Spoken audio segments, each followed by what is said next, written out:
पीले दांत वाली बहू। रंजना कभी ब्रश नहीं करती थी।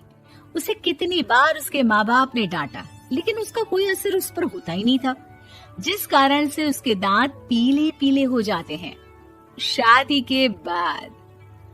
अरे बहू, वैसे तो तुझ में कोई कमी नहीं है, पर तेरे दांत इतने पीले कैसे हैं बेटा? कैसे मतलब? कोई सर्जरी थोड़ी ना कराइए।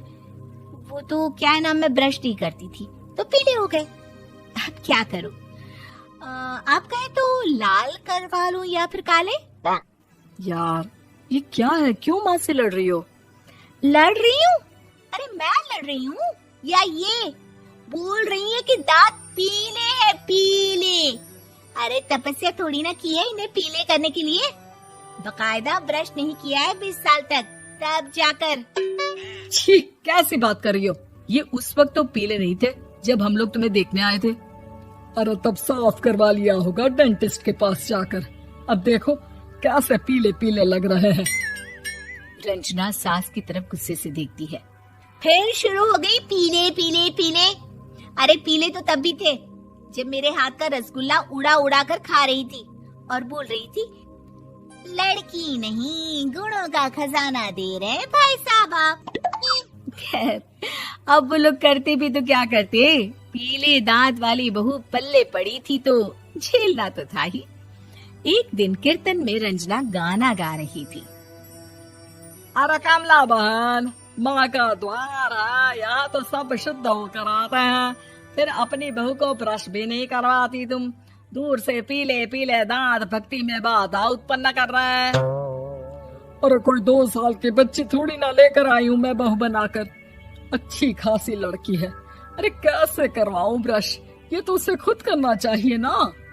अब माँ बाप तो इसके जैसे तैसे निपटा दिए, ये नहीं सोचा कि सास कैसे संभालेगी। सास बहू को लेकर घर आ जाती है, लेकिन सोच लेती है कि अब इसे लेकर कहीं नहीं जाएगी। अगले रोज बहू कहती है, अरे क्या हो गया, मंदिर नहीं जाना क्या? कीर्तन का वक्त हो रहा है। मेरी मधुर वाणी से कान्हा जी जागते हैं और सोते हैं। आप तो जानती है ना उनकी भक्ति में कितना मन लगता है मेरा। वो क्या है ना, तबीयत ठीक नहीं लग रही है मेरी, आराम करूंगी मैं। तबीयत ठीक नहीं लग रही? अभी तो मिथुन के गाने पर नाच रही थी आप, और अब बोल रही है कि तबीयत ठीक नहीं लग रही। अरे भक्ति में मन लगा लो सासू माँ, ऊपर जाना है, क्या मुंह दिखाओगी आप? हाँ? सास को बहू की बात पर गुस्सा आ जाता है। मैं क्या मुंह दिखाऊंगी, इसकी चिंता तो ना कर, समझी?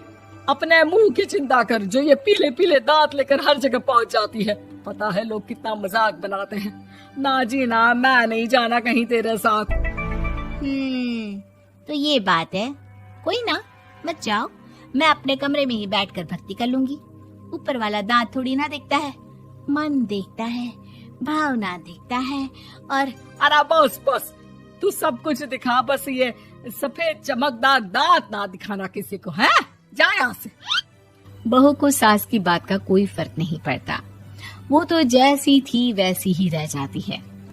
सुबह नहाकर किचन में खाना बनाना, फिर खाना खाना, कीर्तन भजन करना और सो जाना। एक दिन, माँ जी मैं सहेली के घर जा रही हूँ, शाम को लेट आऊंगी। हाँ, तो जाना, मैंने कौन सा तेरी आरती करनी है घर पर बैठकर।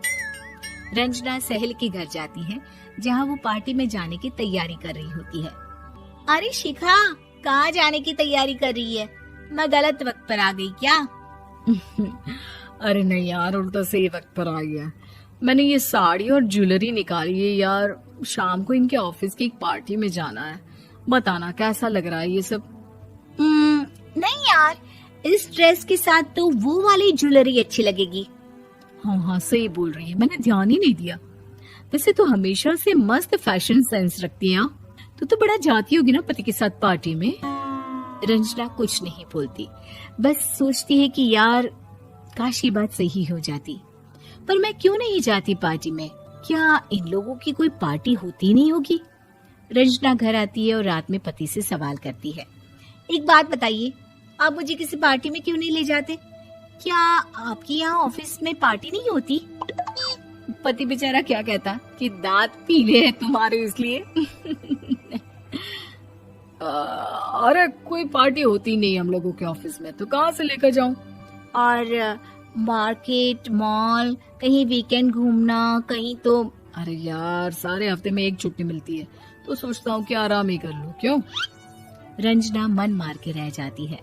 पहले कभी सास के साथ मंदिर जाया करती थी, लेकिन वो भी सास ने ले जाना बंद कर दिया। घर बैठी बैठी रंजना बोर हो जाती है। तभी उसे आइडिया आता है और वो मायके जाने का सोचती है। सासू माँ, 2 दिनों के लिए मम्मी के घर जा रही हूँ। अच्छा ठीक है, आराम से जा। और हाँ, माँ से कुछ अच्छी आदत सीख कर आना कि कैसे शरीर के हर भाग की तरह दांतों की सफाई भी जरूरी होती है, समझी?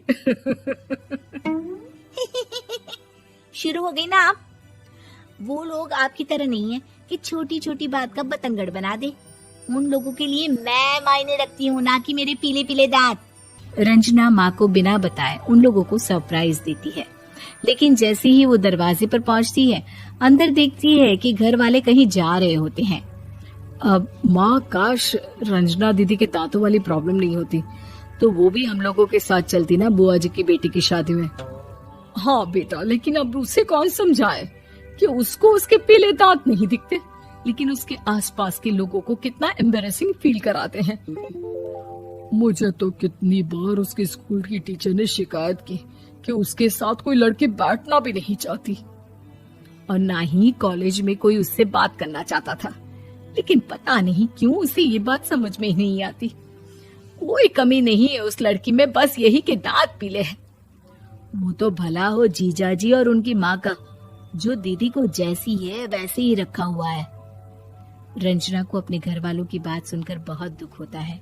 वो सोचती है कि वो क्या करे, लेकिन फिर वो सीधा डेंटिस्ट के पास जाती है, अपने दांत चमकाती है और कसम खाती है कि वो रोज ब्रश करेगी। अरे क्या हो गया? तुम तो 2 दिनों के लिए गई थी ना, पर कोई ना, अच्छा है, चलो आ गई तो। रंजना सास के सामने आकर खड़ी हो जाती है और पूरी स्माइल करती है, उसके चमकदार दांतों को दिखाती हुई। हैं? चले मंदिर? माँ, मुझे माफ कर दीजिए, मैंने आप लोगों को बहुत एम्बैरेसिंग फील करवाया। मैं आज से रोज ब्रश करूंगी।